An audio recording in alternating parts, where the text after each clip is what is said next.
По-своему, День защиты детей отпраздновали в поселке Чукурдах Алайховского района. Там прошел ряд мероприятий, начиная с парада детских колясок и заканчивая показом современной версии сказки «Красная шапочка». Тему продолжит наш корреспондент Сарглана Амонова.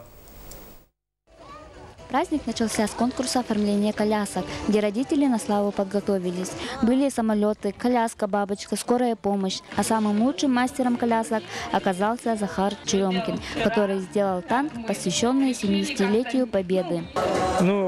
Я начал, вчерашнего дня начал, как приехал с охоты, сразу приступил, до ночи. И утром встал и завершил. Наша коляска посвящается к 70-летию Победы. Вот это танк, орудие Победы, самоходная установка 100. После конкурса дети и их родители посмотрели увлекательную сказку на современный лад «Красная шапочка», показали мультики, провели веселую дискотеку, также раздавали сладости. Во время мероприятий в фойе можно было посмотреть детские и семейные фотографии. Дети водят хоровод, хлопают в ладоши, наступает Новый год, добрый и хороший.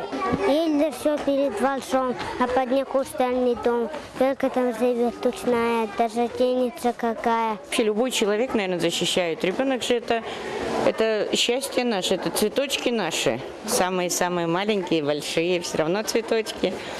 Все стараемся в них вложить, все, что мы умеем, все, что мы знаем. Они дальше притворяют. В итоге дети остались очень довольны. Это не только один из самых радостных праздников для детворы, но и напоминание взрослым о том, что дети нуждаются в их постоянной заботе и защите, и что взрослые несут ответственность за них. Сарглана Амонова, Владимир Копырин, НВК Саха, Алайховский улус.